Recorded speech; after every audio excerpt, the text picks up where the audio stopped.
નમસ્કાર, આપ જોઈ રહ્યા છો સ્પાર્ક ટુડે ન્યૂઝ। નવસારીને મહાનગરપાલિકા જાહેર કર્યા બાદ મહાનગરપાલિકા તંત્ર દ્વારા 13 વિવિધ જગ્યાઓ માટે 2 દિવસીય ભરતી મેળાનું આયોજન કરવામાં આવ્યું છે, જેમાં 60 જગ્યાઓ માટે 5000 જેટલી અરજીઓ આવી હોવાનું જાણવા મળ્યું છે। મહાનગરપાલિકાના કમિશનર દેવ ચૌધરીના નેતૃત્વમાં યોજાયેલ આ ભરતી પ્રક્રિયામાં 2 દિવસમાં આશરે 750 જેટલા ઉમેદવારોનો ઇન્ટરવ્યૂ લેવામાં આવશે, જેમાં દક્ષિણ ગુજરાત અને ઉત્તર ગુજરાતમાંથી મોટી સંખ્યામાં શિક્ષિત બેરોજગાર યુવક યુવતીઓ પોતાના શૈક્ષણિક દસ્તાવેજો સાથે ઉપસ્થિત રહ્યા। આ ભરતી પ્રક્રિયામાં વિવિધ પદોનો સમાવેશ કરવામાં આવ્યો છે, જેમાં અલગ અલગ જગ્યા માટે જે ભરતી છે તે કરવામાં આવશે અને તેના માટે 60 જગ્યાઓ છે। 5000 જેટલી અરજીઓ આ 60 જગ્યાઓ માટે મળી છે।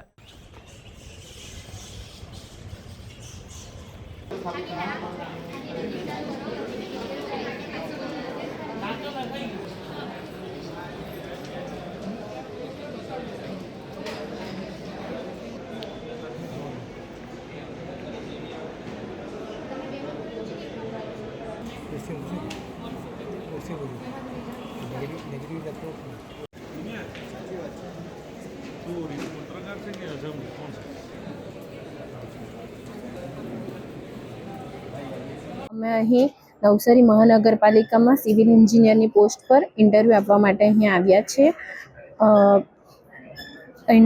અમારું ડોક્યુમેન્ટ વેરિફિકેશન ચાલે છે અને ત્યારબાદ અમારી ઇન્ટરવ્યૂ લેવામાં આવશે। અને હું હમણાં પ્રેગ્નન્ટ લેડી છું, તો પણ મારા ડ્રીમ માટે હું અહીંયા ઇન્ટરવ્યૂ આપવા માટે આવી છું। હા, એ બેરોજગારીના હિસાબે બધાને જોબની જરૂર પડે છે, એટલે બેઠકો ઓછી છે પણ વિદ્યાર્થીઓ વધારે છે અને એ લોકોએ ખાસ ધ્યાન રાખવું જોઈએ કે બેઠકો વધારવી જોઈએ તો બધાને લાભ મળે એનો। જે છે મહાનગરપાલિકા બની ગયેલી છે। અહીંયા તમે જોઈ શકો છો કે ઉમેદવાર બહુ બધા ઘણા આવેલા છે।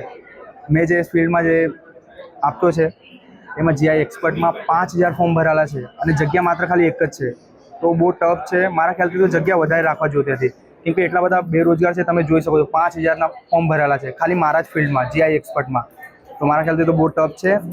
મહાનગરપાલિકા એટલું જોવા જોતું હતું કે થોડું કોમ્પિટિશન બહુ છે અહીંયા, મને એટલું ખબર પડતી છે। નવસારી મ્યુનિસિપલ કોર્પોરેશન તરફથી આજરોજ 11 માસના કરારધારિત કર્મચારીઓની ભરતી માટે ઇન્ટરવ્યૂનું કાર્યક્રમનું આયોજન કરવામાં આવેલું છે। આજે પ્લાનિંગ આસિસ્ટન્ટ છે, રિટાયર્ડ આર્મીમેન છે, જીઆઈએસ એક્સપર્ટ છે, surveyor, CAD operator, civil draftman, PRO અને મ્યુનિસિપલ એન્જિનિયર, સિટી એન્જિનિયરની સાથે સાથે જે સિવિલ એન્જિનિયરો છે એમની ભરતી માટેના ઇન્ટરવ્યૂ આજરોજ આયોજન કરવામાં આવેલા છે।